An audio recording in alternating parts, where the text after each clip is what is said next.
I was standing in my driveway, coffee in hand, admiring the fresh coat of paint on my house when I saw her marching toward me like a woman on a mission to destroy someone's morning, and based on the crimson shade of her face, that someone was definitely me. Her name was Patricia Henderson, the president of our homeowners association in Maple Ridge, a planned community just outside Charlotte, North Carolina. She was in her late 40s, with that distinctive haircut that seemed to be issued along with HOA board positions, the kind that demanded to speak to managers across America. Her clipboard was clutched to her chest like a shield, and her sensible beige flat slapped against the pavement with each aggressive step. "Mr. Keller," she called out, her voice sharp enough to cut glass. "We need to talk about this." She gestured at my house with a sweeping motion that suggested I had painted it with images of dancing demons rather than a perfectly pleasant shade of blue. I took a sip of my coffee, trying to prepare myself for whatever was coming. "Morning, Patricia. What seems to be the problem?" "The problem?" Her voice rose an octave. "The problem is that your house is now painted in a color that was never approved by the Architectural Review Committee. This is a clear violation of our community guidelines." I set my coffee cup down on the porch railing and pulled out my phone. "Actually, Patricia, I have the approval right here. I submitted the paint sample back in February, and I received written approval from the committee in March. I've got the email and the signed form." She waved her hand dismissively, as if facts were merely suggestions. "I don't care what you think you have. That color is not on our approved list, and you're going to receive a fine. A substantial one." "The color is called ocean mist," I explained, keeping my voice level. "It's literally number 47 on the approved exterior paint colors document that the HOA published last year. I made sure to check before I even submitted the application." Patricia's face somehow managed to turn a deeper shade of red. "Well, the committee must have made an error. Regardless, you'll be hearing from us officially within the week. I suggest you start looking into repainting options, because this monstrosity isn't staying." She turned on her heel and marched back toward her house 3 doors down, leaving me standing there wondering how my quiet Tuesday morning had turned into this disaster. I had moved to Maple Ridge 2 years ago after my divorce, looking for a fresh start and a sense of community. The neighborhood had seemed perfect at first, with its tree-lined streets, well-maintained common areas, and friendly neighbors. But I had learned pretty quickly that Patricia Henderson ran the HOA like a feudal kingdom, and she was not a benevolent ruler. I went inside and immediately pulled up every document related to my paint job. The application form, the paint sample I had submitted, the approval email from the Architectural Review Committee dated March 15th, and the signed approval form with 3 committee members' signatures, including Patricia's own second-in-command, a guy named Donald Riggs. Everything was in order, everything was documented, and everything was legitimate. My neighbor, Marcus, came over that evening after I texted him about the encounter. Marcus was a real estate attorney, and while HOA disputes weren't his specialty, he knew enough about property law to be helpful. "Let me see everything," he said, settling onto my couch with a beer. I handed him my laptop and he scrolled through the documents, occasionally nodding or making small humming sounds. After about 15 minutes, he looked up at me with a grin. "Carter, my friend, you're completely in the right. You've got ironclad documentation. The color is on the approved list, you submitted the proper application, and you received written approval. Unless they can prove you painted your house a different color than what was approved, they don't have a leg to stand on. So what do I do when they send me the fine? You respond in writing, attach all your documentation, and refuse to pay. Then they'll either back down or they'll take it to the next level.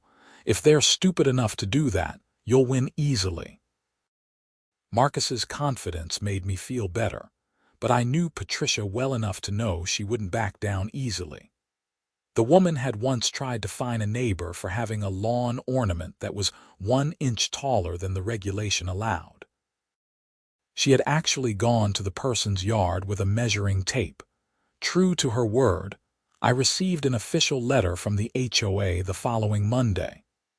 The fine was for $1,500, with an additional $50 per day until the violation was corrected. The letter stated that my house was painted in an unapproved color and that I had failed to obtain proper authorization from the Architectural Review Committee. I immediately drafted a response, attaching all my documentation. I sent it via email and certified mail, making sure I had proof of delivery. In my response, I clearly outlined the timeline, referenced the specific approved color list, and included copies of both the approval email and the signed form. I concluded by stating that I would not be paying the fine and that I expected the matter to be dropped immediately. The response I received 2 weeks later was not what I hoped for. Instead of an apology or an acknowledgement of their error, I got a letter informing me that the matter was being referred to the HOA's attorney and that I would be expected to cover their legal fees in addition to the fine, which had now accumulated to $2,200. I called Marcus again, and this time he was less amused. They're actually going to pursue this. That's insane. Okay, you need to get your own attorney. I can handle some basic stuff for you as a friend, but if they're lawyering up, you should too. He referred me to a colleague named Jennifer Mills, who specialized in property disputes and HOA issues. I met with her the next day at her office in downtown Charlotte, a sleek modern building that made me acutely aware of how much this was probably going to cost me. Jennifer was in her mid-30s, sharp-eyed and no-nonsense. She reviewed my documents with the practiced efficiency of someone who had seen this kind of thing many times before. "This is ridiculous," she said flatly. "You have everything documented. You followed every rule. The color is approved. You got written permission. They don't have a case. So why are they doing this?" She leaned back in her chair. "Because HOA boards, especially ones run by people with too much time and too much power, sometimes care more about being right than about being correct. Patricia Henderson probably can't stand admitting she made a mistake, and she's in too deep now to back down gracefully. What happens next? They'll likely file a lawsuit to enforce the fine and to compel you to repaint. We'll respond with a motion to dismiss, and if the judge has any sense at all, this will be over quickly. The problem is that even when you win, which you will, you're still out time and money for attorneys' fees. Can I recover those fees? Possibly. If the judge finds their lawsuit to be frivolous or in bad faith, they might order the HOA to pay your legal costs, but that's not guaranteed." I authorized Jennifer to represent me, and she immediately sent a strongly worded letter to the HOA's attorney, laying out our position and suggesting they drop the matter before it cost everyone more money. The response was a lawsuit filed in Mecklenburg County Civil Court 3 weeks later. The complaint was almost comical in its lack of substance. It claimed I had violated the community covenants by painting my house without approval and in an unapproved color. It demanded I repaint the house in an approved color within 30 days and pay all accumulated fines plus their attorney's fees.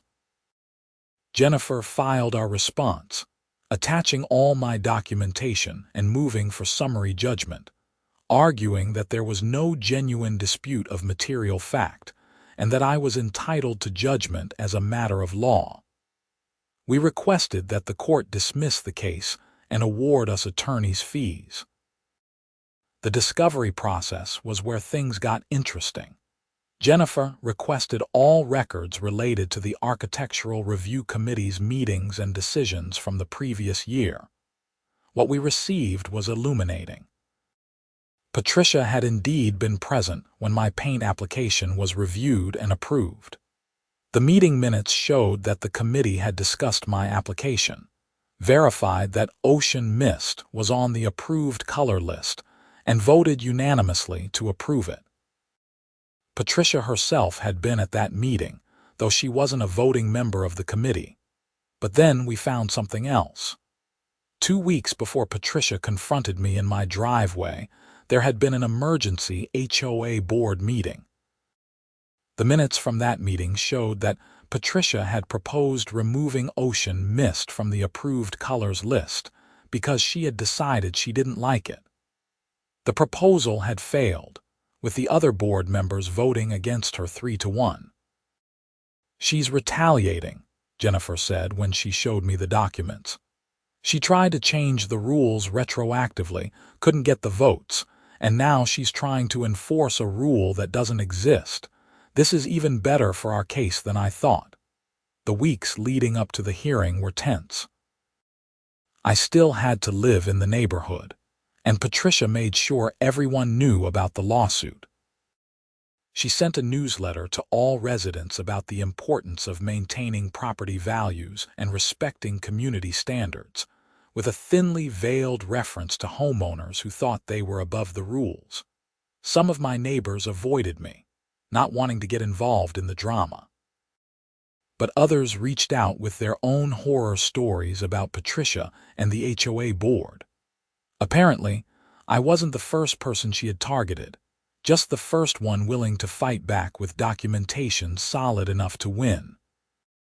One neighbor, an elderly woman named Helen who lived 2 streets over, came to my door one evening with a casserole and a story about how Patricia had tried to fine her for having the wrong type of mailbox, even though Helen had lived in the neighborhood for 20 years and had never been told to change it before.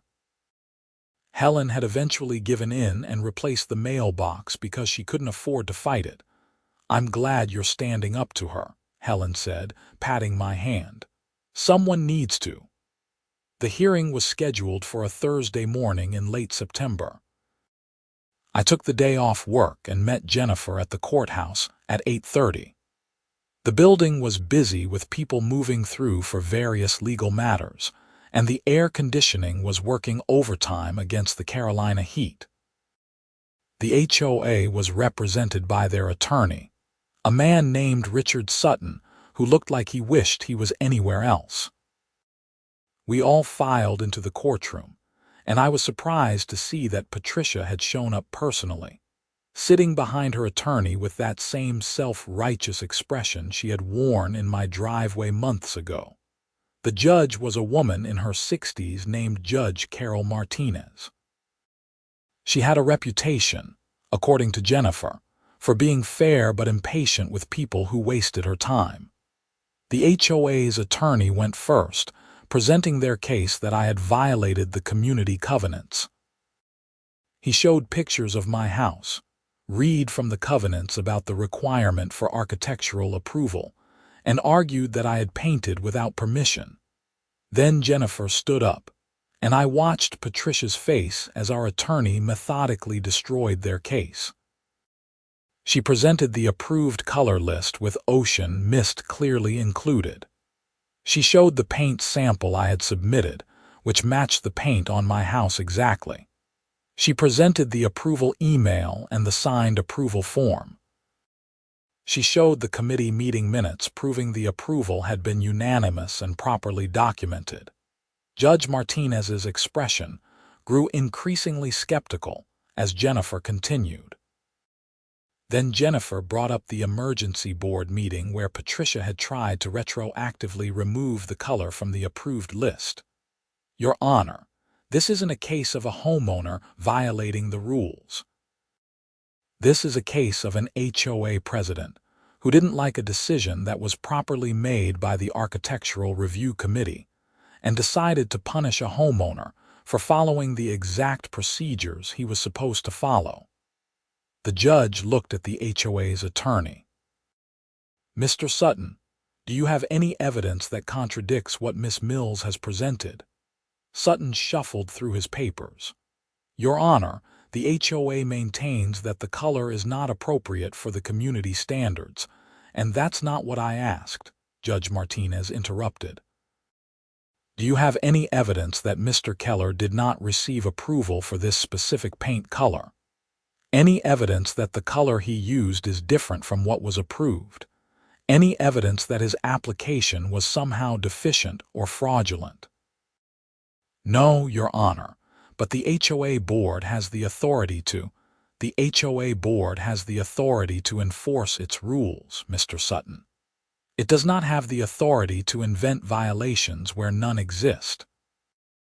Based on the evidence presented here, Mr. Keller followed every rule, obtained proper approval, and painted his house exactly as authorized. The approval was documented in writing and signed by committee members." Patricia stood up suddenly. "Your Honor, if I may—" "You may not," the judge said sharply. "Sit down, madam. You're not a party to this proceeding, and you're not an attorney." Patricia sat, her face now approaching purple. Judge Martinez continued, "I'm granting the defendant's motion to dismiss. This lawsuit is without merit. Mr. Keller's paint color was approved, the approval was properly documented, and he has done nothing wrong. The case is dismissed with prejudice.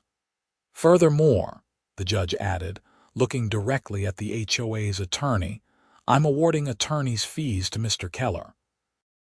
This lawsuit never should have been filed. The HOA had clear documentation that Mr. Keller had approval, and they pursued this case anyway. That suggests bad faith. Miss Mills, please submit your fee statement to the court within 14 days. I felt a wave of relief wash over me. It was finally over, but Judge Martinez wasn't done. "I want to add something else. HOA boards serve an important function in maintaining communities, but they are not above the law. They cannot harass homeowners who have followed all the rules simply because a board member personally dislikes something. If the HOA wants to change its approved color list going forward, it can follow its own procedures to do so. But it cannot retroactively punish someone for having done exactly what they were authorized to do. This is exactly the kind of overreach that gives homeowners associations a bad reputation." We left the courtroom, and I saw Patricia rushing out ahead of us, her phone already pressed to her ear. Jennifer shook my hand, grinning. That went as well as I could have hoped. The judge clearly saw through their nonsense. You'll get a written order within a few days, and then we'll submit the fee petition. Based on how the judge ruled, I'd say you have a good chance of recovering most, if not all, of your legal fees. I thanked her profusely and headed home, feeling lighter than I had in months.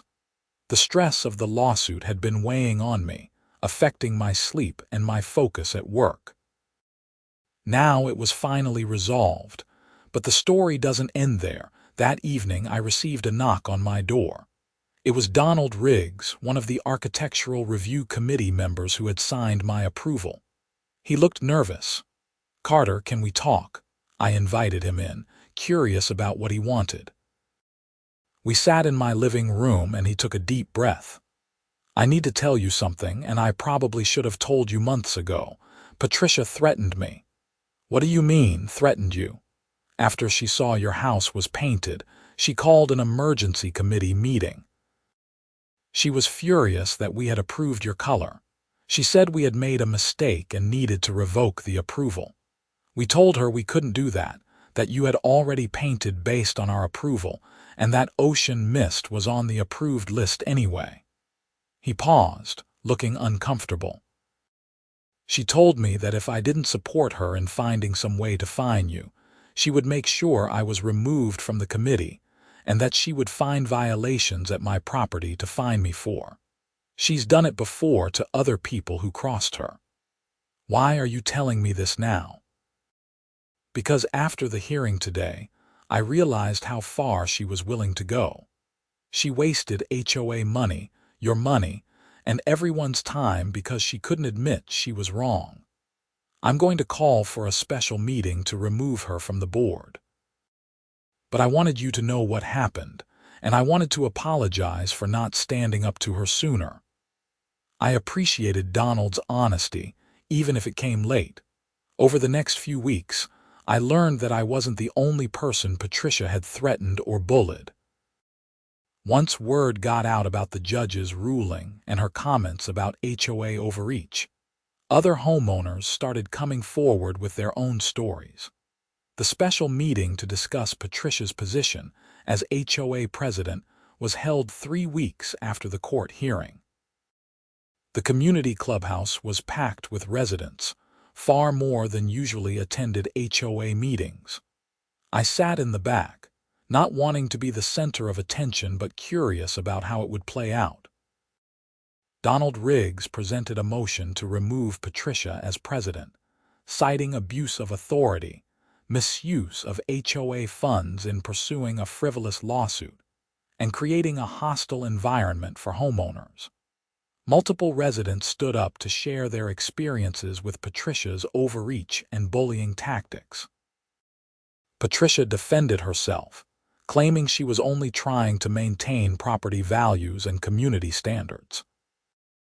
But her defense fell flat when another board member revealed that the frivolous lawsuit had cost the HOA over $12,000, and that with the court-ordered attorney's fees owed to me, the total would be closer to $20,000. That money was coming out of the HOA's reserves, which meant everyone's dues would likely increase to replenish it. The vote wasn't even close. Patricia was removed as president by an overwhelming majority. She was also voted off the board entirely. She stood up, her face a mask of fury and humiliation, and stormed out of the clubhouse without another word. The new board president was a reasonable guy named Tom who worked in project management and actually understood concepts like documentation and following established procedures. One of his first acts was to send a formal written apology to me on behalf of the HOA for the harassment and frivolous lawsuit. Jennifer's fee petition was granted in full, and the HOA was ordered to pay just over $8,000 to cover my legal costs. I didn't have to pay a dime out of pocket for defending myself against their baseless lawsuit. Life in Maple Ridge slowly returned to normal. The new board operated more transparently and fairly. They established clearer procedures for handling complaints and violations, including a requirement that any proposed fine be reviewed by the full board before being issued, preventing any single person from wielding too much power. I ran into Patricia occasionally at the neighborhood grocery store or driving through the community. She would always turn away quickly, refusing to make eye contact. I heard through the grapevine that she had become something of a pariah in the neighborhood, with many residents blaming her for the increased HOA dues that resulted from her expensive legal blunder. About 6 months after the court hearing, I was working in my front yard, planting some new shrubs when Helen stopped by with her dog on their evening walk. "Your house looks lovely," she said, admiring the blue paint that had caused so much trouble. "That color really suits the neighborhood. It's calming." "Thanks, Helen. I'm just glad the whole mess is behind me. You did a good thing, standing up to her. A lot of people in this community were afraid of Patricia, and you showed everyone that the HOA has to follow its own rules just like everyone else." After she left, I stood back and looked at my house. The ocean mist blue really did look good. It caught the light nicely in the afternoon sun, and it complemented the white trim I had chosen. More importantly, though, it represented something beyond just aesthetics. It represented the principle that documentation matters, that rules apply to everyone, and that standing up for yourself when you're right is worth the stress and effort. The following year brought more changes to Maple Ridge.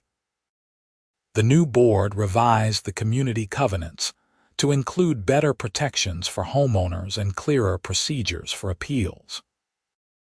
They also added a provision requiring that any lawsuit on behalf of the HOA be approved by a majority vote of the full board, not just initiated by the president or a single board member. Tom, the new president, actually came to me for input on some of the proposed changes, wanting to hear from someone who had been on the receiving end of HOA overreach. I appreciated being included and tried to offer constructive suggestions that would balance the need for community standards with respect for homeowners' rights and property. I also learned more about what had motivated Patricia's behavior. Several neighbors who had known her longer told me that she had moved to Maple Ridge after being forced to resign from a management position at her company. She had apparently struggled with delegating authority and accepting input from others, which eventually led to her dismissal. The HOA presidency had given her a new outlet for her need to control things, and without the checks and balances that existed in a corporate environment, that control had become toxic. Understanding her motivations didn't excuse her behavior, but it did provide some context. She wasn't just a cartoonish villain. She was a person who had found herself with power and had wielded it poorly, unable to separate her personal preferences from the community's actual rules and needs. My professional life had continued through all of this drama. I worked as a software engineer for a financial services company in Charlotte, and my colleagues had found the whole HOA saga entertaining, if a bit absurd. My manager had joked that if I ever wanted a career change, I could probably make good money as an HOA consultant teaching boards how not to create legal liabilities for themselves. The house itself remained a source of satisfaction for me. Beyond the controversial paint color, I had made other improvements over time. I had renovated the kitchen, replaced the aging HVAC system, and created a nice outdoor living space in the backyard. Each project had required HOA approval for anything visible from the street, and under the new board, those approvals were processed smoothly and professionally. I had even started dating someone, a woman named Amy Vaughn who worked as a pediatric nurse. We had met at a friend's barbecue, and she had laughed when I told her about the paint color lawsuit, sharing her own horror story about an HOA in her previous neighborhood that had tried to ban all holiday decorations. We bonded over our shared wariness of overzealous community associations. One evening about 18 months after the court hearing, Amy and I were sitting on my back deck, enjoying the mild North Carolina weather, when she mentioned that she was thinking about buying a house in the area instead of continuing to rent. "Just make sure you read the HOA documents carefully," I said, "and document everything.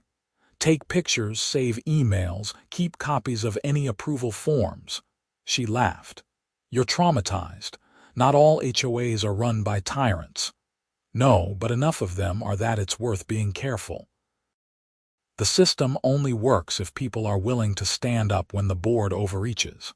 If everyone just gives in because fighting is too expensive or too stressful, you end up with petty dictators." "Is that what you think you did? Struck a blow against petty dictators everywhere?" "I think I did what anyone should do when they know they're right and have the documentation to prove it. I didn't break any rules. I followed every procedure, and when someone with a grudge tried to punish me anyway, I fought back." "That shouldn't be revolutionary, but apparently in HOA land it kind of is." Amy reached over and squeezed my hand. "Well, I'm glad you fought. Otherwise, I might never have met you. Apparently, you became a minor celebrity in the neighborhood after that hearing, and my friend Sarah specifically wanted to introduce us because she thought you were, quote, one of the good ones." I smiled at that. It was strange to think that the whole ordeal had led to positive things in the end. New leadership for the HOA, better protections for homeowners, and apparently, an introduction to someone who might become an important part of my life. The holidays that year were peaceful. The new HOA board had established reasonable guidelines for decorations, with clear timelines for when they could go up and when they needed to come down. No one measured anyone's inflatable snowman to make sure it was under the height limit. No one sent threatening letters about Christmas lights being the wrong color temperature. I put up tasteful white lights along my roofline and a wreath on my front door. My ocean mist blue house looked festive and welcoming, and not a single person complained or threatened to fine me. On Christmas Eve, several neighbors gathered at Tom's house for an informal party. It was a nice mix of long-time residents and newer ones like me. Someone brought up the lawsuit, asking me to tell the story, and I gave a condensed version, focusing on the absurdity of being sued for something I had permission to do. The best part, Tom added, was watching the judge's face when our attorney tried to argue that Carter had violated the rules. She looked like she couldn't believe we were wasting her time with something so ridiculous. That woman does not suffer fools, and she made it very clear that we had been foolish. Expensive foolishness, someone else added. My dues went up because of that disaster. And that's why we have new procedures now, Tom said firmly. No more unilateral decisions. No more personal vendettas. We're supposed to be maintaining property values and common areas, not playing gotcha with homeowners who actually follow the rules. As the evening wound down and I walked back to my house, I reflected on how much had changed in 2 years. I had gone from being a relatively anonymous resident to being someone who had stood up to HOA overreach and won. The neighborhood was better for it, with a more functional and fair board in place. More importantly, I had learned that documentation and persistence matter. In any bureaucratic system, whether it's an HOA, a corporation, or a government agency, the people who succeed are often the ones who keep good records and who aren't afraid to point out when the system is being misused. Spring arrived, and with it came the annual HOA meeting where budgets were approved and board members were elected.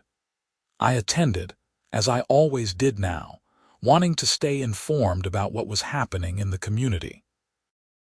The meeting was professional and efficient, a stark contrast to the contentious gatherings under Patricia's leadership. During the open comment period, Helen stood up. She was now in her late 70s, but her voice was strong as she addressed the room. I just want to say thank you to our current board for running things so much better than before. And I want to acknowledge Carter Keller, who had the courage to fight back when he was wrongly accused. A lot of us older folks couldn't afford to hire lawyers or didn't have the energy to fight. Watching him stand up for what was right inspired some of us to be more vocal about problems instead of just accepting whatever we were told. There was applause, and I felt my face flush with embarrassment and pride. I hadn't been trying to be anyone's hero. I had just been defending myself. But I realized that sometimes, standing up for yourself does more than just solve your own problem. It can change a culture, embolden others, and create accountability where none existed before. After the meeting, several people thanked me personally. One man, a military veteran named George, told me that he had been planning to sell his house and move out of Maple Ridge because he was so frustrated with the previous board's arbitrary enforcement of rules.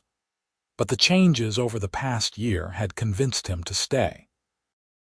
This feels like a real community now, he said. Not just a place where someone with a clipboard tries to catch you doing something wrong.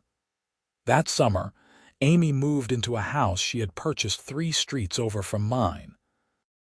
Her new neighborhood also had an HOA, but after careful review of their documents and bylaws, we determined that it was reasonably run. She still took pictures of everything and kept meticulous records, which she jokingly blamed on me for making her paranoid. Life settled into a comfortable rhythm. Work was going well, and I had been promoted to senior engineer. My relationship with Amy was deepening, and we talked occasionally about what the future might hold. The house that had caused so much trouble was now simply a home, a place where I felt comfortable and settled. I still saw Patricia around the neighborhood sometimes. She had aged visibly since her removal from the board, looking smaller and less formidable than she once had. Part of me felt a little sorry for her. She had let her need for control destroy her reputation and cost her the position she had clearly valued. But then, I remembered the stress she had put me through, the money she had cost the HOA and the other people she had bullied over the years, and my sympathy faded. One Saturday afternoon in August, I was washing my car in the driveway when a couple with a real estate agent pulled up across the street. They were clearly looking at the house that had been on the market for a few weeks. The agent was pointing out features of the neighborhood, and I saw them all glancing at the houses on the street, including mine. After a few minutes, the husband walked over to me. "Excuse me, do you live here?" "I do." "Carter Keller." I shook his hand, noting the wife and agent joining us. "We're thinking about buying the house across the street. Can I ask you about the neighborhood?" "How's the HOA?" I smiled. "That's a good question to ask. The HOA here is pretty good now. They're fair, they follow their own rules, and they're responsive to homeowners. But I'd recommend you read through all the covenants and bylaws carefully before you buy. Understand what you're agreeing to." "That sounds like the voice of experience," the wife said. "It is. I had some issues with the previous board, but it got resolved, and the new leadership is much better. Just make sure you document everything if you do move here. Keep copies of any approvals you get for modifications or improvements. Save emails. Take pictures. It protects everyone." The agent, who had been listening quietly, spoke up. "Are you the guy who got sued over the paint color and won?" I laughed. "Yeah, that's me. How did you know about that?" "It's become kind of famous in the Charlotte real estate community. We use it as an example of why documentation matters and why HOAs need to follow their own rules. Your case gets mentioned in continuing education classes." The couple looked intrigued, so I gave them a brief version of the story. They seemed impressed that I had fought back and won. "That actually makes me feel better about this neighborhood," the husband said. "If the HOA can be held accountable when they're wrong, that's a good sign. Some of these communities, the boards just do whatever they want and homeowners have no recourse." They ended up buying the house, and they turned out to be great neighbors. Mark was a civil engineer and his wife Rachel was a high school teacher.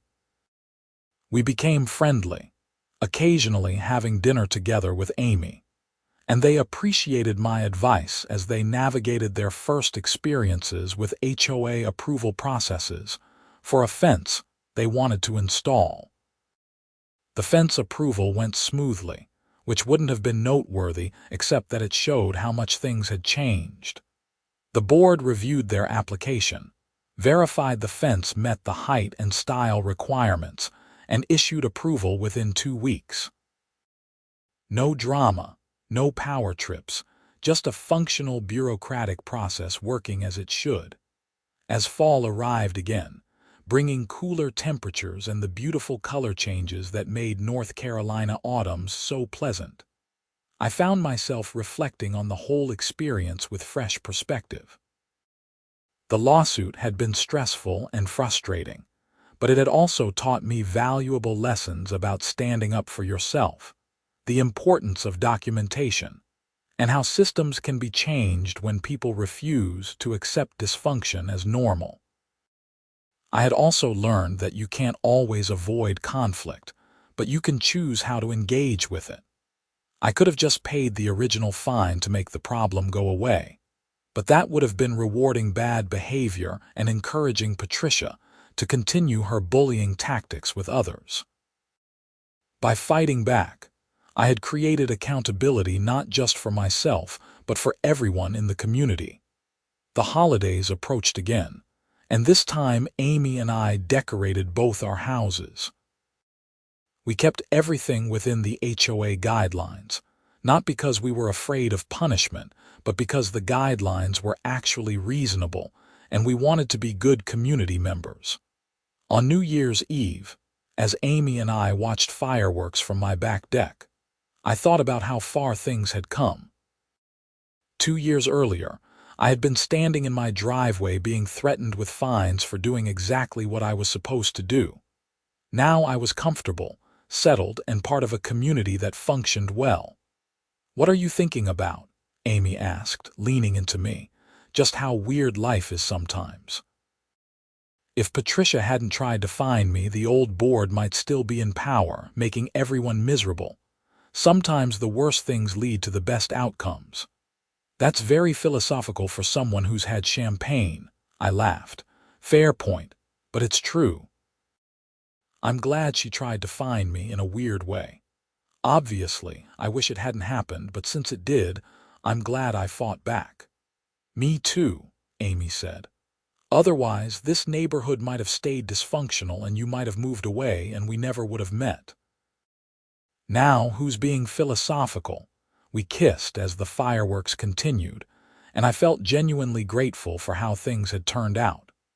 The ocean mist blue paint on my house had faded slightly from 2 years of sun exposure, but it still looked good.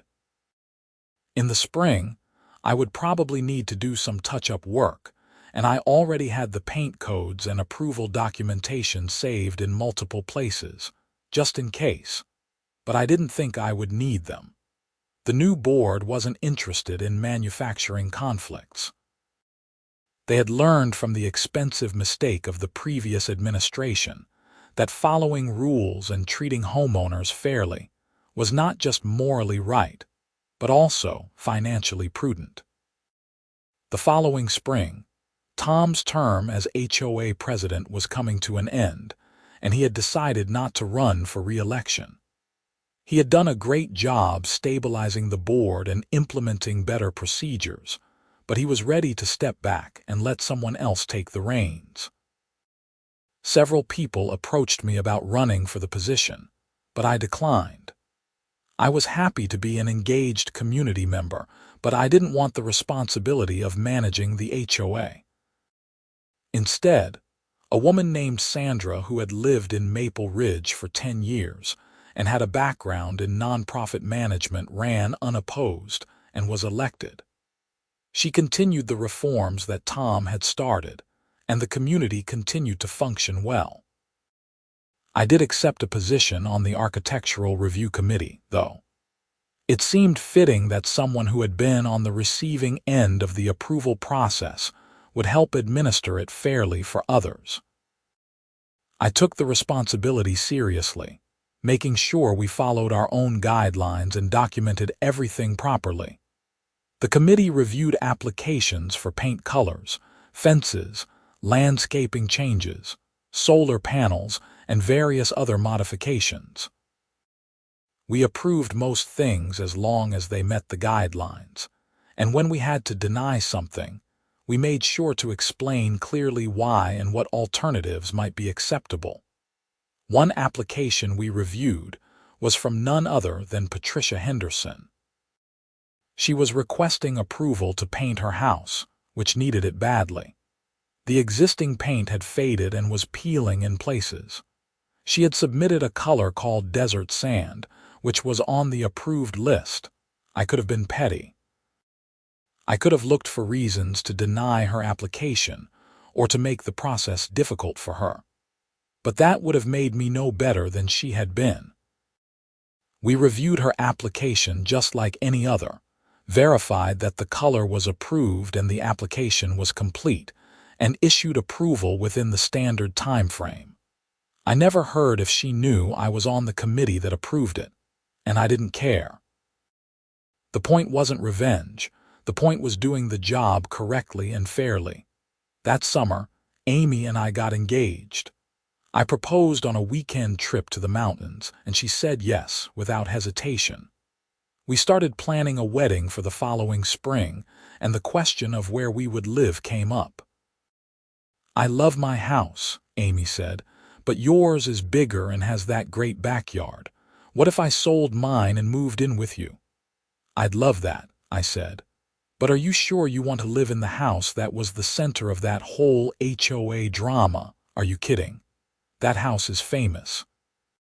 And besides, I really do love the paint color. It's soothing." We laughed about it, but she was serious. She sold her house that fall, and we started the process of combining our lives into one household. It required some HOA approvals for changes she wanted to make, like updating the front landscaping and adding a she shed in the backyard. All the applications were approved without issue. Our wedding was beautiful, held at a vineyard outside Charlotte with friends and family celebrating with us. Several of our Maple Ridge neighbors attended, including Helen, Tom, Donald, Mark, and Rachel. Even Judge Martinez sent a card, which I thought was a lovely gesture, though I wasn't sure how she had heard about the wedding until Jennifer Mills admitted she had mentioned it to the judge at a bar association event. We honeymooned in Italy. 2 weeks of amazing food, art, history, and relaxation. It was wonderful to be completely disconnected from work, HOA issues, and all the daily stresses of life. When we returned, tanned and happy, our house felt even more like home because it was officially our house now, not just mine. Amy turned out to be even more meticulous about documentation than I was, which I found both funny and reassuring. She kept a spreadsheet of all our home improvements with dates, costs, and approval documentation. When I teased her about it, she just shrugged. "You taught me well. Besides, this is our biggest investment. It makes sense to keep good records." She wasn't wrong. And when we decided to add a pergola to the back deck, 2 years after getting married, that documentation made it easy to show the Architectural Review Committee what previous approvals we had received, and how the new structure would complement the existing improvements. Life continued its steady rhythm. My career progressed, and Amy's did too. We talked about starting a family but decided to wait a bit longer, enjoying our time as just the two of us. The neighborhood remained stable and well managed, with Sandra proving to be an excellent HOA president who balanced the need for standards with respect for homeowners' autonomy. I ran into Patricia one last time, at a community yard sale that the HOA organized to benefit the local food bank. She was selling various items from her house, and I was browsing with Amy when we ended up at her table. There was a moment of recognition, and I saw something in her eyes that might have been regret or embarrassment. But she didn't say anything, just asked if we were interested in anything on her table. We bought a set of gardening tools that were actually quite nice, paid her, and moved on. Amy looked at me as we walked away. "Was that weird for you?" "A little, but it's also kind of closure. She's just another neighbor now, not some villain in my life story. She made mistakes, faced consequences, and life moved on. You're very mature about it. Or I'm just happy enough with how things turned out that I don't need to hold on to anger." She tried to bully me. I stood up for myself. The system worked, and now we're here. What's there to be angry about? That conversation stuck with me. I realized that the whole experience, from that first confrontation in my driveway to the court, hearing to the changes in the HOA, had taught me something important about forgiveness and moving forward. Patricia had been wrong, and she had faced appropriate consequences. But holding on to bitterness about it would only hurt me, not her. The ocean mist blue house had become more than just where I lived. It was a symbol of standing up for what was right, of the importance of documentation and due process, and of how systems can change when people refuse to accept dysfunction. It was where I had built a life with Amy, where we hosted friends and family, where we planned our future. As I sit here now, 5 years after that initial confrontation with Patricia, I can look back on the whole experience with gratitude rather than resentment. Yes, it was stressful. Yes, it cost time and energy and emotional bandwidth, but it also mattered. It changed things for the better, not just for me, but for everyone in Maple Ridge. The HOA functions well now, with reasonable people making reasonable decisions based on clear rules that are applied fairly. Homeowners feel empowered to improve their properties without fear of arbitrary punishment. The community is stronger because accountability exists on both sides, for homeowners and for the board. And my house, painted in ocean mist blue, stands as a quiet reminder that documentation matters. Rules apply to everyone, and sometimes the most important thing you can do is stand up for yourself when you know you're right. The judge saw through the frivolous lawsuit, dismissed the case, and validated everything I had done correctly from the start. It wasn't really about the paint color, though that's what triggered everything. It was about fairness, due process, and refusing to be bullied by someone who had forgotten that power comes with responsibility. Patricia learned that lesson the hard way. The HOA learned it through an expensive lawsuit. And I learned that fighting back, when you have truth and documentation on your side, is always worth it. The evening sun catches the blue paint just right, giving it that ocean-like quality that probably inspired the name. Amy is in the kitchen making dinner, and I can hear music playing through the windows. This is home, painted in a properly approved color, improved with properly documented modifications, and lived in by people who understand that being part of a community means following reasonable rules, while also holding leadership accountable when they overstep. It's a good life, made possible in part by refusing to accept injustice, by keeping good records, and by having the courage to fight back when fighting back was necessary. The HOA tried to fine me for my paint color. The judge said it was approved and dismissed their case. And in the end, everyone learned something valuable about how communities should function. That's not a bad legacy for a dispute that started with an angry woman with a clipboard marching up my driveway on a quiet Tuesday morning.